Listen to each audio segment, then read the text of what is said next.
welcome to episode 3 of SPADS Golf. We are joined once again by the normal SPADS crew, Dangerous Dave, Brucey, Moneypenny, and of course Mr Miyagi himself, Mr Sam Smith. How you doing? Very good, thank you. And Bryson, you forgot yourself. And Bryson, and me. Yeah, you don't introduce yourself though. It's Miyagi because I'm good at coaching. Yeah, it's not because I'm bald. Yeah. It's called Miyagi because he's really good at karate. Yeah. Double hard. Double hard. His son's name's Daniel. He wears a headband. Daniel's very good. Kevin's son. That's what it feels like. That's what it feels like during lessons. That's how we all feel, Kevin. That's how we feel, don't you? How's your week been? Busy? Yes, yeah, very busy as always. Loads of coaching, loads of trackman. So very good. Yeah, lots of fun. Do you ever get a chance to actually play golf? Like a proper, just go out for 4 hours? Probably not 4 hours because you're better than us. Hump And for the just ball. go and play golf. Trackman golf, I play probably 72 holes a day in my off time, just because it takes 25 minutes for 18 holes, and it's as real as you can get indoors. A lot of people are probably going to think that's not proper golf, but it is. On a lot of scales it's not, but on a lot of scales it is. The flat mat means every lie is flat, means every lie is perfect. Yeah. So that part of it does change it, but ball striking wise, if you put it on a tough course with firm greens and fast greens, it's tough to get it round in good scores, because you can play it off all the tournament tees, and you can often play the tournament course for that week. So it's really cool. Do you see if you can make the cut? I would be miles off the cut. If you put Welcome to our world. I'd be closer than some, but at this point in my game, I'm, as I say, very good off a flat mat, off a flat tee.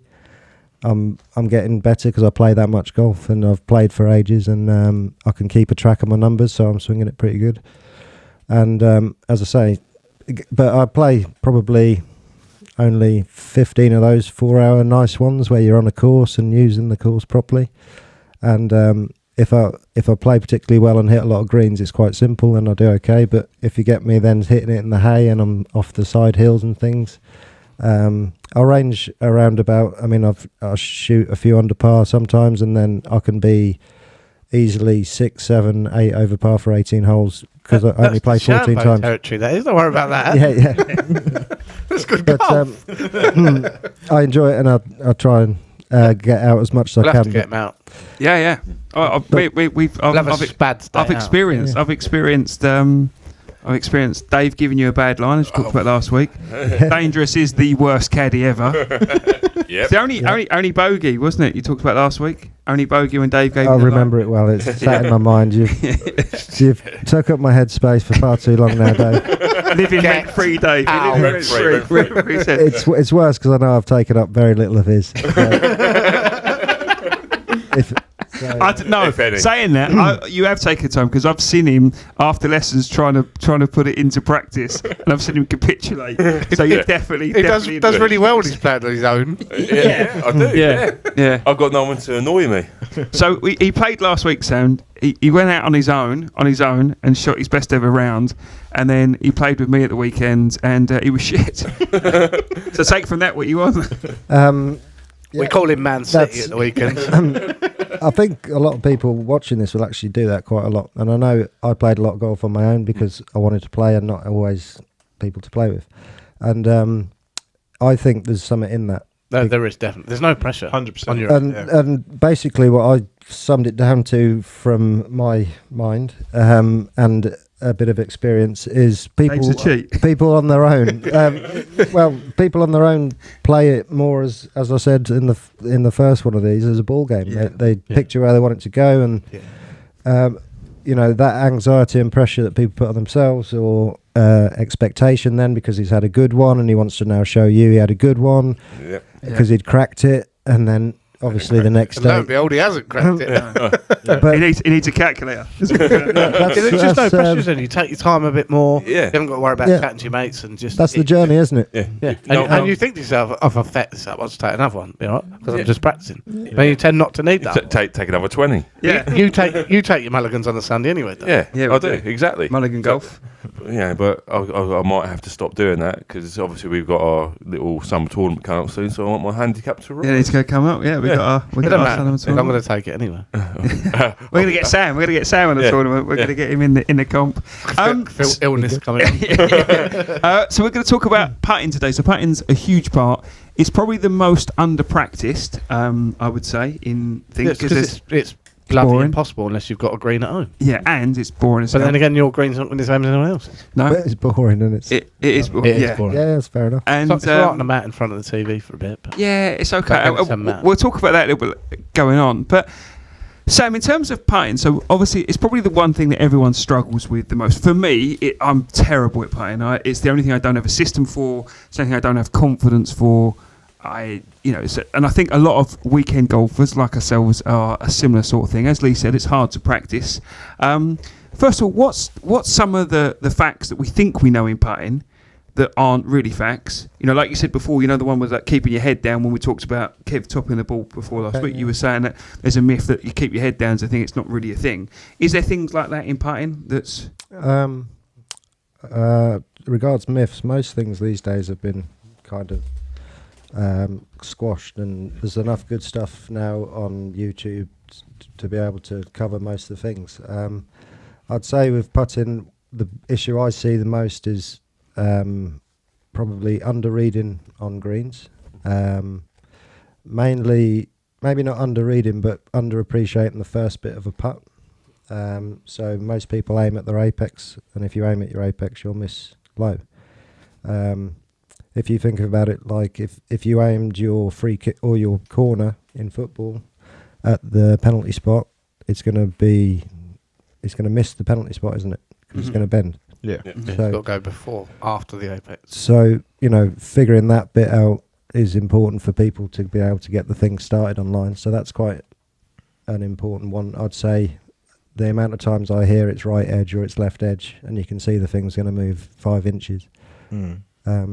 Again, it's something that's commonly said on the green. If they don't know what they're saying, they'll just guess an edge or just say, pick this side. You don't find people can go over it too much. I obviously we're all a little bit different how we do it. I come out, have an idea.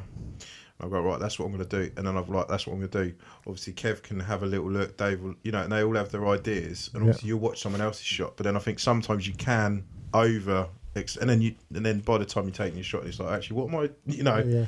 So you can either take too much info in, which I like a little bit, but I generally know what I'm going to do. There's a Kev, very easy way to learn putting. Hit the ball. Hit your shot next to someone's, but make sure you're inside their ball. Yeah. Yeah, but you got to be good to be able to hit your shot next to someone. And exactly where you want I it. can. If you're going to do Someone that, else's you green. might as well aim very It's not close the to same. the hole. Yeah. But there's lots of bits to come from that. I'd say the first one probably Kev being self-admittedly awful, and I'd say we'd all agree is the biggest engineer in the group of you. Definitely. And we've got the painter over here, the artist, who's self-admittedly worst swing but best player, who's pretty good at putting it, I guess. It's improved a lot recently. Yeah. But my putting's always been there or thereabouts. Very good. Mainly because he can paint a picture of what the ball's going to do yeah, and get a general gist of what the green's going to do. Yeah. The best way to do that is to find the low point. yeah, If you think of a green or a surface and then turn it into a clock face, if you tilt it, there's 6 o'clock and 12 o'clock, so top and bottom. yeah, That's your straight putt. yeah, So you've got 2 straight putts at every hole. The ones that are going to bend the most are 3 o'clock and 9 o'clock. yeah, Okay? And if you're on that surface, there's actually, aim point is basically based a lot on this, which is a very good system, again, based on fact and based on... Jamie Donaldson runs it in the UK and is brilliant, and it's based on a lot of geometry and a lot of physics that makes sense. A lot of people, when they use it, it looks more break than they're used to giving. yeah, But that's the point. As I say, most people don't give it enough break. yeah. Is that a common thing? People underread putts. Mainly I think because they're aiming at their apex. Yeah. And secondly, they don't appreciate the ball's going to bend at the start. Sure. Yeah. Which Can you just touch on that apex a little bit more? Obviously, we know what you mean by apex because we've heard you talk about it before. But sometimes I think with golf and some of the content that's out there, you hear these words, apex effect, but some people don't know what you mean by an apex. So what do you mean by an apex? So when you naturally picture something, so let's take... Do a half a circle because it's simple. Have But they're going to expect it to follow that half a circle route. But Yeah. It's not but they don't use that line. They see the top of they think it's just going to go, but you've got to go above where they are. For it to fall down. If that makes sense. I'm not very good at explaining it. If you Obviously. if you think of maybe, as I say, with the corner, let's take that. Yeah. Where's the start line for that ball to hit the penalty spot? Yeah, it's going to be the outside of the penalty. It's going to curve. Way above. It's very high. So it's often, if you think about how a ball's going to curve, when you're hitting a putt, you're never hitting it that hard. So it's never going straight for very long unless it's a straight putt. Yeah. So if you can see and picture what that first 5 or 6 inches are, you'll then see where the ball rolls. And you want your ball to roll through the apex, which is the top of the bridge, the highest point of the bridge.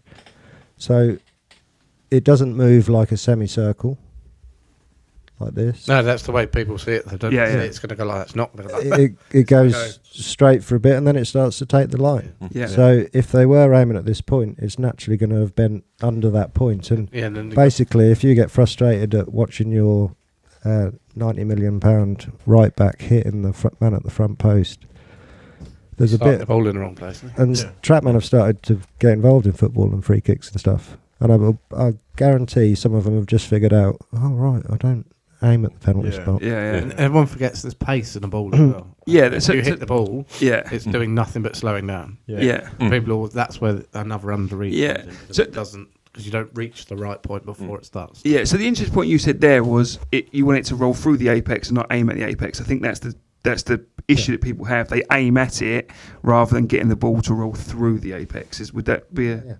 Yeah, absolutely. And you naturally picture something and you see that high point. So when you're looking at a putt, people have a general gist. If you don't have a general gist, you're at the straight putt. You're either at 6 or 12. Yeah. Have a little look which way water would roll, and you'll figure out which one you are. Yeah. And then figure out where you are on that circle. And then you said the other point, hit it to someone and hit.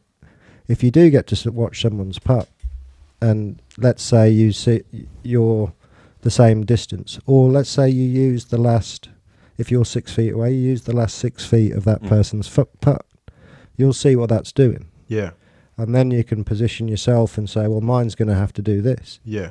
Yeah. And basically, if we're saying if we've got a 6 foot putt straight uphill and we have to aim 2 inches past the hole, that aim point is the same for every 6 foot putt on that circle. Yeah. That's given perfect greens, etc. Sure. Most greens are built in these planes because otherwise the lawnmowers would take the edges off them. They don't do this. Yeah. They have these flat surfaces. And the better courses you go to will have more plates, and they all sit kind of... Yeah. And you can figure out the different ones, and they have mapping things that map them so they can tell them how That's a really much. good point. Lawnmower. Mhm. If you think lawnmower, it's got to mow that flat. Yep. There's going to have to be, if there's a flat bit here, the rest has got to be flat, I suppose. Mhm. Within that tolerance, obviously. Sorry. Careful. Getting a bit excited there, weren't you? Putting gets him excited. But the only part of my game that It is nice though when you do get a nice putt. It's one of the, Yeah, it's one of it's a great feeling. the greatest feelings. for People sure. who kind of enjoy practicing it a little bit get a bit better at it, as I say. Yeah. If you can practice just what the you're 2 not or good 3 at. times I've done it recently. The putting green at home's all right. It's a pretty good one if you can use it. You can use it. Yeah, mine's for- handy because it's got actual distances on it. So. Yeah. Coming to the putting, glove on or glove off? Oh, Style Point says glove off. Style point. Oh, style point. Right. Sorry. Yeah, PGA Tour says glove off, but who cares? Whatever works. It doesn't affect anything. Because you always get these So, yeah, memes saying if you're a real golfer, you wouldn't wear a glove when you're putting. I'm thinking, but I've had it where I've done it without the glove on. Sometimes I just want to take it off. People say there's a lot about feel, but let's be honest, the golf club is not thick, is it? No. No. I think the grip on the golf... Normally the person holding The grip on the button... the grip on the button could have more interference than the bloody glove, let's be honest. But I think- Style Points, yeah, back in the day it was a bit frowned upon, but I think Really? there's people who do it. But I'd say the big thing about that is, more importantly, don't hold your putter like you hold a 7-iron. Yeah. No, it's completely different, isn't it? Yeah. You know, if you take your hand position, there's loads of cameras in there. Yeah. Someone will pick We'll it. get you somewhere. Yeah. If you hold it like a 7-iron, it's like a baseball ready to be smashed. Yeah. You know, you want to hold a putter like you hold a baby. Arms more this way, Yeah. hands more this way. just so that it doesn't go off in your hands. I dropped my kid a few times when they were about. It's because you was holding it like a baseball bat. Like 7 iron. So okay, get it. So in terms of the arms are different and the grip, is it? Definitely, you'll tend. If you're holding it with your elbows out, saying that, like Peter Crouch, as he's like that, he does it's a very delicate thing, putting. Yeah. You want to be free flowing. Yeah. Not. It's smooth, isn't it? It needs to come off on we call it a one-to-one relationship. So basically, it's not jumping off. Yeah. And the only other thing that you do that's a one-to-one relationship that you're all going to be pretty good at is throwing. Mm-hmm. The one-to-one relationship we're talking about is. Have you ever seen club speed and ball speed being about the same? Yeah. With wedges in particular. Yeah, because you generally do it. And if your club speed and ball speed are the same, it's like throwing. So you can start to use that same. If it comes off like a rocket, imagine trying to judge that when you throw. You generally shout, fuck. Yeah. I think that's where my practice at home's really come in handy. Yeah, you get a feel for stuff. Just that standard. And it's not, I'm trying to get, my mat's pretty handy because it's got what I suspect is the cup. And then there's additional bits after it, which I imagine is the less and less chance of it actually staying in the hole. Right. So as long as I'm within a certain tolerance on my or mat, on the green, I'm happy. Yeah. Because I know that the pace is going to be, it's either going to drop in or be bloody close to dropping. Mm-hmm. Yeah. So I think, as long as you're happy with whatever system you're using at home, however you're using it, just make sure you stick to that. Mm-hmm. I think. Definitely. If you see progress after Progress. You're making words up. Where does he play? But if you see it as you play and you're practicing, you're going to be like, well, it's obviously worth it, isn't it? Yeah, just honestly, and I change putters like I change the wind, but you've got a collection. Yeah, you changed the wind. Yeah, that didn't wow, come out right.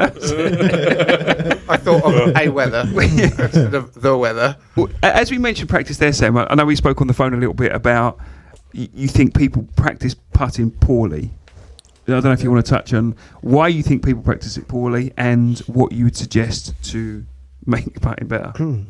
I would say why I think that would be through watching it for probably 20 odd years. As a head pro at the Bedford Golf Club, I could see out the window how people practiced, and when I did pro-ams, people would practice in general not that well.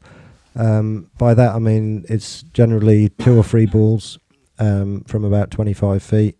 I hit the first one, see how it goes. Second one gets a bit closer, third one goes in. Move to the next one, same sort of deal. So you basically, the problem with that is you're practicing missing. So you're going to miss most of them according to stats and averages. Mm-hmm. You can look it up at PGA Tour, I'd say from 25 feet's definitely under 15%, I'd say. That's another thing that people don't realise is then even the top pros aren't draining them from 25, 30 feet every time. They're just a lot closer than we are. Just don't free for a putt. tap in. Yeah. So it's not, we've got another 75-foot putt uphill because we've... On the week they win, they'll probably gain some strokes by holding quite a few of those putts, because if you think they pick up, a good half a shot on the field if they hold those putts. Just ask Daniel Gavins this week. Mm-hmm. Over the 72 holes or whatever it is, I reckon he did 94 putts. Wow. I'm trying to do some maths. That's good. Yeah, that's incredible. That's I average 94 putts, but mine's over 18 holes. And it depends how many greens you're hitting as well. But to average under 25, he's obviously hit quite a few greens. Yeah. In terms of what you should, or what I think should be practiced, or what I see practice when I go to events and watch the best players play, is practice calibrating your aim.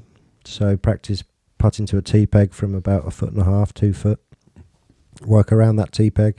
Work a routine that allows you to aim from behind, come in, put the putter in, build around the putter, and hit the tee peg each and every time. There's a clock face. Go around it just so you're not bored. We've done before at my house, because on my grass we've done it before, where we did was it 2 foot, 4 foot? Yeah, different. We were doing it. Keep going. To be fair, it gets a bit boring. But you're working, so like you say, you're not just going right 3 up there. Oh yeah, near that do. You're not really learning anything from that. So if you persist, if you can work one of two things, or both things ideally, but one of two things, that's your aim and your distance control. So if you are hitting these 25 footers, your brain just says miss or in. It doesn't say good putt. Yeah. So would you say start short, very short, get bigger. Yeah, 2 foot. Get used to putting it in. That's exactly what. To put it in the That's what I was going to say there. That's what I think. I don't know if people have picked up on. You're saying practice from 1.5 to 2 feet. Yeah. Like that's such a small distance. I've never seen anybody go onto a putting green and putt from 1.5 to 2 foot. When we was doing that, we started from 2. Yeah. Then 4, then 6. We didn't go from further back. We did it, and it's right doing it because if you hone that bit in, I do that on my mat. Yeah. Start the front. Yeah. There's a lot more positive to come from seeing the ball go in the hole than watching it miss every time. I think you learn more as well. I think it's easier to further away. Hit it a little bit harder than take some off. Yeah. But I find that in my golf generally anyway. That's quite a good one. From 2.5, 3 foot, try and get one to stop on the front edge. Yeah. And then try and get it to hit the back edge and then front edge. Because then if there's a bit of break, you start to change the break and then you're working your start aim and your distance control.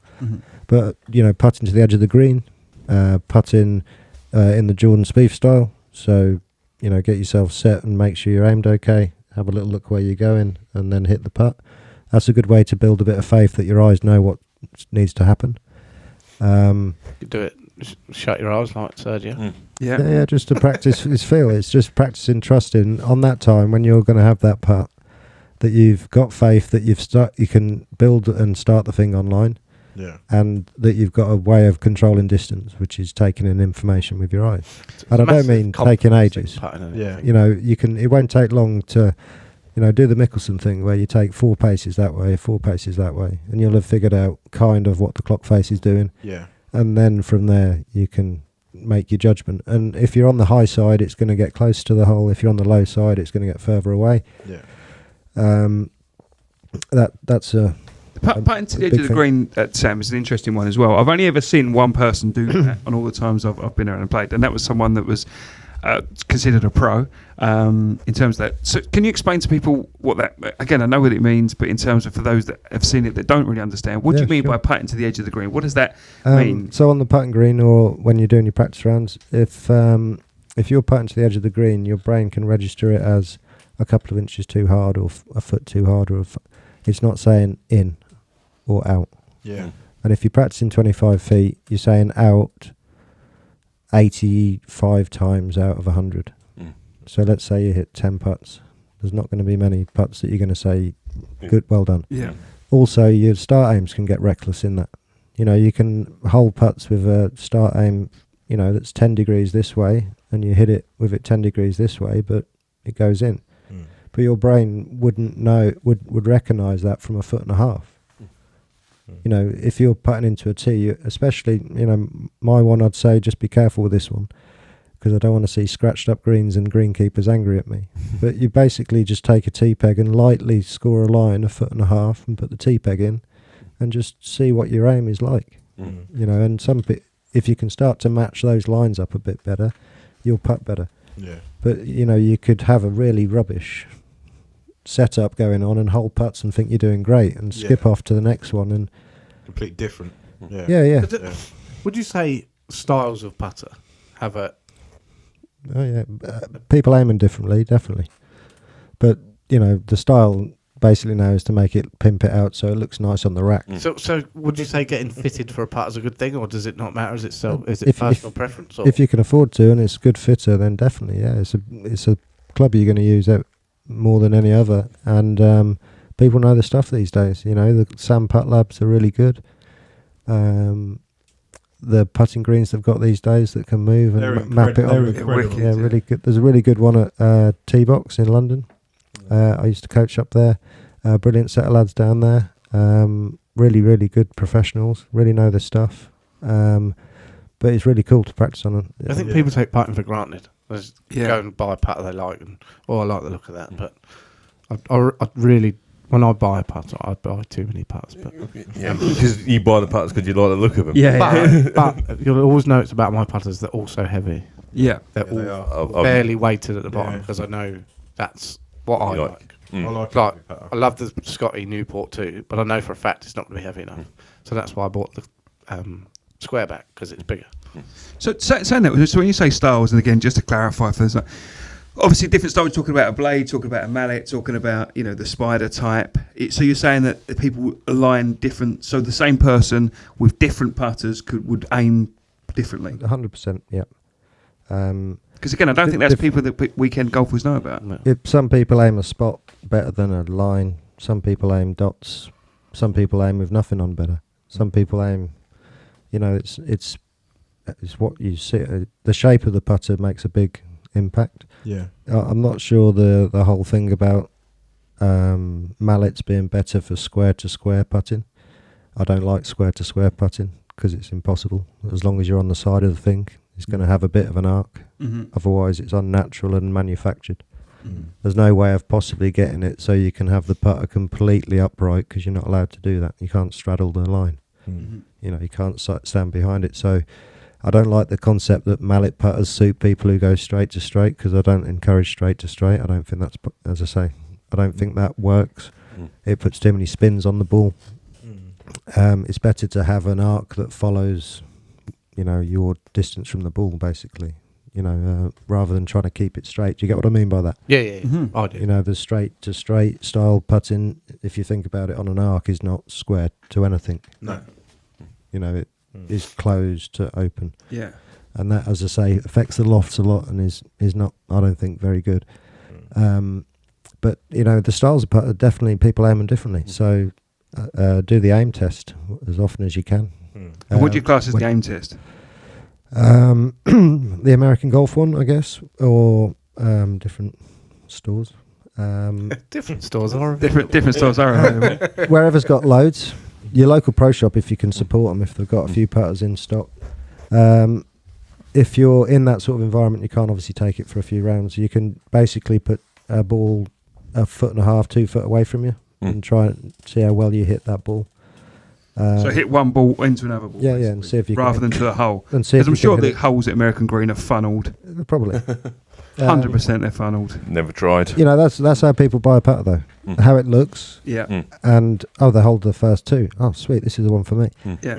Whereas I say, if you actually go and do an aim test and see which ones you aim the best. Yeah. How it looks on the bottom does not affect how it rolls. It's a bit mad because you wouldn't pick your driver because what it looks like. You'd pick what it actually. It goes straight and long, please. But I don't know. There's this massive argument in golf, isn't there? When I go and get fitted or whatever, I go with stuff that I like the look of, and then I narrow it down from there. Whichever one performs best. Yeah, but then to me, you want best performance. Don't matter what it looks like. If you play well with it, have it. But you don't like the look of it. But you play. What would you rather?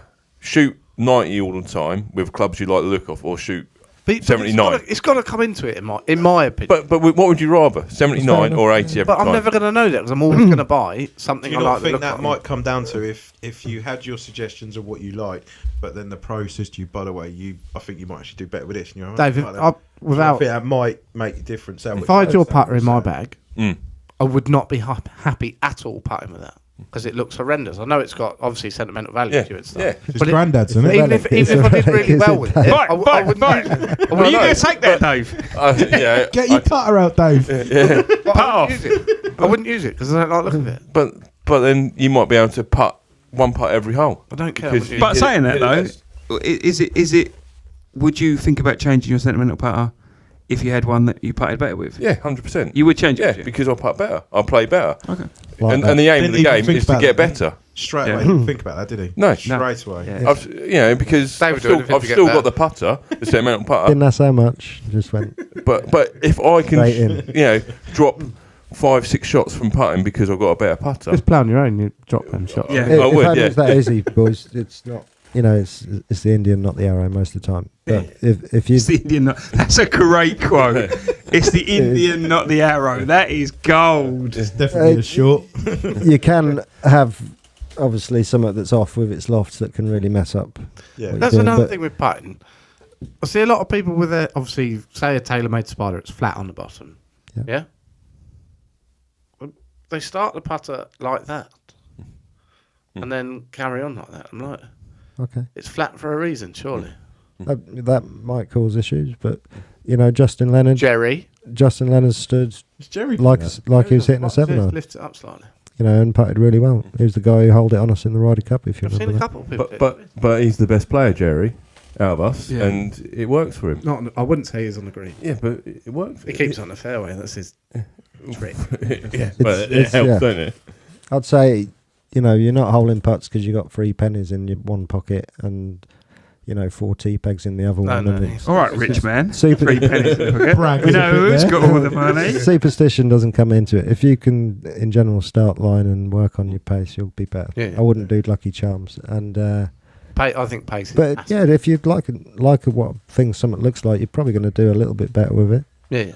Just because you like it. And you if you put think out the bag feeling confident, don't you? I believe in clean shoes for good shots and all that sort of stuff. I don't like my stuff being your student messy when doesn't I hit believe it. in clean shoes. You haven't seen it the last 2 weeks. Clean my shoes. I think that's something to do with where he plays. So.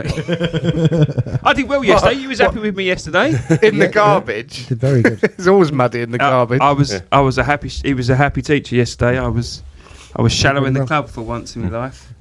Very good on camera. It's only taken 12 weeks. Talking about putter grip, Sam. I know you mentioned it briefly. There is obviously all difference. The claw, the arm lock, putters, the baseball bat. I know you talked a little bit like the 7-iron, but is there any difference between the claw, the reverse grip, the thing, or is it personal preference? Definitely personal preference. The claws and bits like that, I'd say if you're not playing fast greens, that's quite hard to get good at. If you're not playing fast greens? Yeah, that's more for the fast greens on tour, I think. Okay. We won't be playing fast greens then. No. I would say a lot of people who get to that point are on their are going down the route of changing bits. That can give you a better feel for some people. But if you're going to that point, it's going to definitely affect off-centre hits. It's going to wobble more because the hold on it's less. Mm-hmm. But people have made it work and won with it. But when you say people have used it and worked with it, the people that's going to watch this aren't going to be tour players. They're going to be weekend warriors. So it's probably not a good move for them. We can hope. Yeah. I don't know whether it's a good friend Jake changed to the claw and putts great like it. It's. Is he like a +2 though? He putted better than he did before. So yeah. I've just changed mine to. Is about a 6 to. I've just changed mine to lock in my little Depends fingers just to keep the putter stable, more stable. Because then it's more stable, obviously. I'm going to start kicking mine. Definitely, the fundamental. I'd say kicking the ball in. Fundamentals for me. Coming back to that original point, maybe the myths. The fundamentals aren't having your eyes directly over the ball. Half of them have it this side, half of them have it this side. That's not a fundamental. Because that's a big thing, isn't it? You get them putter mirrors for that. They sell you these putter mirrors on the fact that, because then you can make sure your eye lines don't have the ball, but it's not suits everyone. You can still use those for a really good purpose. You can see that maybe your best eye line is slightly inside or slightly outside, depending on where you aim that putter the best from. And, that's something you can build and work on, your routine of how you put the putter in first and build around the club. And your distance from the ball is part of that, the thing that's going to give the ball its start direction is the club. Mm-hmm. So that's pretty important to aim right. Yeah. To aim correctly. Okay. The feet are going to be built around it, but they're not going to influence the ball. They're not going to touch the ball, hopefully. Mm-hmm. Okay. That's what you said. I just made me laugh what you said to you on the phone when you were talking about. You said about obviously putters are made for the rack. And I said, does the bottom not matter? And you went, no, because it doesn't touch the fucking ball. Oh, yeah, all right, fair enough. I put mine in my front foot to help you follow through. So I don't put mine in the middle, put it at the front to make sure I get the follow through with the putter because I found myself stabbing at it. Sorry, Sam, I cut across you there with the ball. Very good. That's another fundamental would be, having your forearms and the shaft in some sort of uniform plane. Because if you've got kinks in that, you've got more planes to worry about. So by that, we know when we watch the best from the side on, you can see that the forearm line for them follows the shaft down to the head. Yeah. Can you get what I mean? Yeah. So basically, the forearms and shaft, some of them have them on the side of their bodies and have to bend a lot. So Michelle Wee, really bent over to be over into that position. Some people have them more out in front of them. But ultimately, belly putters were banned because of the anchor. Mm-hmm. The position for the belly putter from the side on, you can't see the handle. Mm-hmm. Do you get what I mean by that? It's covered by your forearms from that down the line view. So that's what made them ban it, basically, because it anchors. but you can still anchor without the pivot. Mm-hmm. You know, you've still got your arms more on the side. But if you can have that one uniform plane, that's what a big majority of the guys and girls who do it really well do.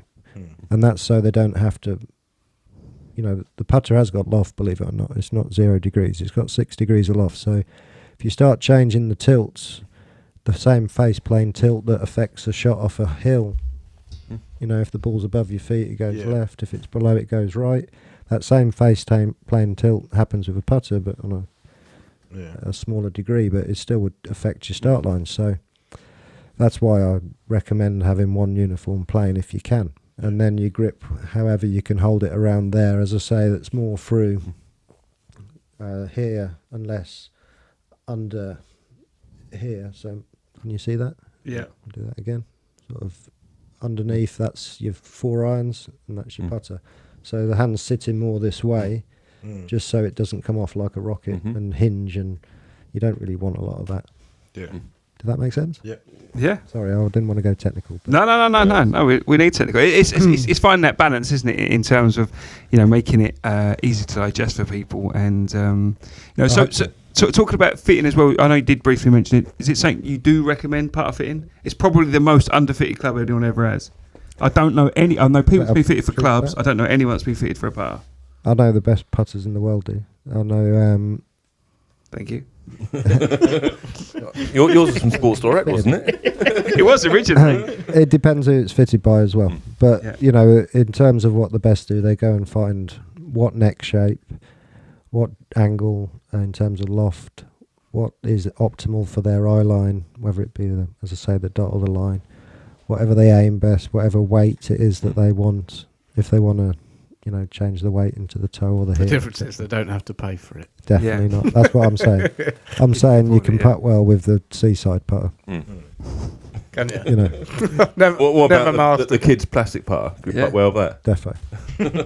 I'll be bringing that out If you Sunday. get your pace and your aim right, you can putt with anything. There was a big thing of people really shortening their putters a few years ago, so you get fully grown men with junior putters because it Matt Kutcher looks like that. because it felt like to them that this was more controllable. Yeah. But if you actually consider how a pivot and a fulcrum works, if you shorten it, it's actually less controllable than if you move it up here and have a stroke. Yeah. So that stopped that, I think. But they'll still find a few people that it worked for. So there you go. If it works for them. All right, Sam. Well, thank you very much. I think that's most things we wanted to cover this week in the time we've got. That's good fun. Obviously, if anyone does want to get in contact with you, I know you don't want them to contact you, but we are going to have Miyagi Golf. Whack 'em on. Yeah, any questions that you want us to put to Sam, get in contact via the social. Or you can ask us, experts. Yeah, ask us, and then we'll ask Sam. Who knows I what was going to say, we'll ask Sam. yeah. So get in contact with us and let us know. Again, thank you very much for giving us your time, and hopefully passing on some lessons to some budding golfers out there. And we'll catch you all again in a fortnight's time.